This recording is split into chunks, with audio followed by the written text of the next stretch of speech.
Good morning mga kabukid! Ngayong araw, bumiyahe pala kami papuntang Isabela. Umalis nga po pala kami sa bahay kanina around 3 p.m. Hapon na po pala kami bumiyahe kasi may ginagawa pa po sila sa bukid kanina. At sa mga oras na to, hindi ko alam kung saang lugar na to dito. Grabe, sobrang ganda ng dinadaanan namin. Tumigil nga po pala kami dito dahil nagbawas sila ng enerhiya. At itong aking anak gusto din bumaba. Fast forward tayo mga kabukid, nakarating na nga po pala kami dito sa Rojas. Hello.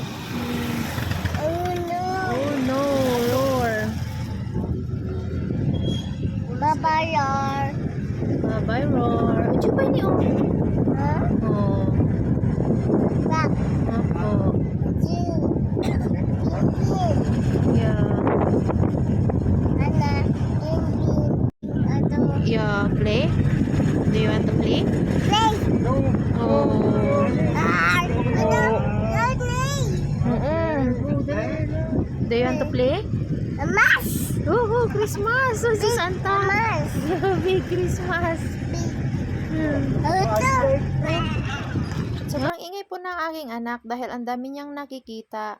Natutuwa siya dahil nakakita siya ng dinosaur. Sobrang nag-enjoy siya dahil nga minsan lang makalabas, minsan lang bumabiyahe. Fast forward tayo mga kabukid, bumaba pala kami dito sa Rojas para bumili ng ulam. Anyway, nandito na po pala kami sa bilihan ng isda. Bangos nga po pala yung binili namin. Sarap kasi kumain ng sinigang na bangos. Habang namimili ng bangos ang aking biyanan, itong aking anak naman humiwalay dun sa lola niya. Patakbo-takbo at ginawang playground itong palengke. Sa mga oras na yan, ako'y napapakamot na ng ulo. Baka ito aking anak ay makaapak ng kamatis. Ay nako, wala kami pambayad.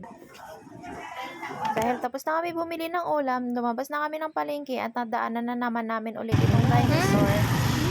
Oh, Bang. yeah.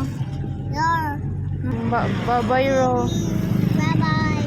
Anyway mga kabukid, nakarating na pala kami ng Isabela at dito na din kami natulog. At sa mga oras na ito ay kinabukasan na at pauwi na rin kami ng Amulong. At bago kami umuwi ng Amulong, itong aking anak ay nanghiram muna ng bike. At ito na nga mga kabukid, pauwi na kami. At ang aming dinadaanan, puro palayan. Fast forward tayo mga kabukid dahil medyo mahaba ng aking video. At sa mga oras na to, hindi ko alam kung saan bandang lugar na to. Bihira lang po kasi kami bumabiyahe papuntang Isabela. Grabe, sobrang ganda ng lugar dito. Sa mga oras na to, may nadaanan kaming nagbebenta ng kamote. Yan ay, 1 kilo, tapos ayun, 100.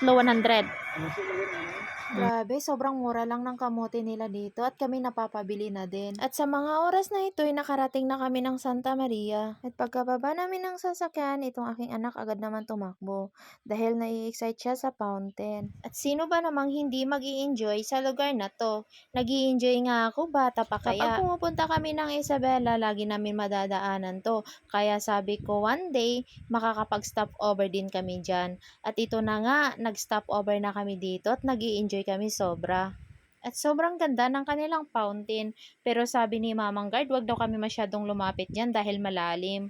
At ito na nga, patuloy akong nag-iikot sa lugar na to dahil ini-enjoy ko ang view at maya-maya konti umakyat na din kami dyan sa taas at dun sa may banga. At patuloy akong sa pag-iikot, ayan nakita ko na nga si Mama Mary at ang sabi ng anak ko ay Mama Amen. Mama Amen ang tawag ng aking anak at ang tawag naman niya kay Papa Jesus is Dad Amen. At habang nag-iikot ako, hindi ko na malaya, nakaakyat na pala ang aking anak at ang aking biyanan. At ito na nga, sumunod na nga ako sa kanilang dalawa. Umakyat na din ako sa taas. Habang paakyat ako ng taas, nagmamasid-masid ako sa paligid. Talagang sobrang napakaganda ng view. Pagdating ko dito, bumungad na din ang aking anak. At ito na nga, nandito na ako sa taas. Mas lalong nakikita yung kagandahan ng view.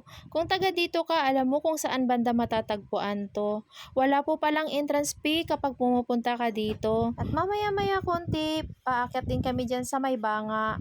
At ito na nga, bumaba na kami ng aking anak dahil lalapitan na namin yung rebolto ni Mama Mary. At ito na nga, naglalakad na ang aking anak papunta sa rebolto ni Mama Mary.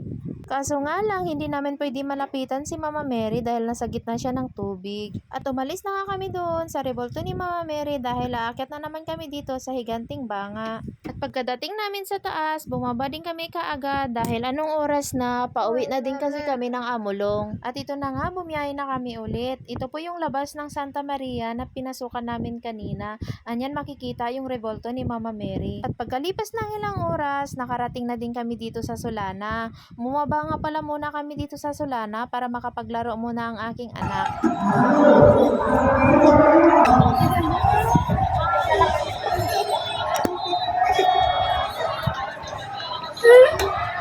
Ayatin naman.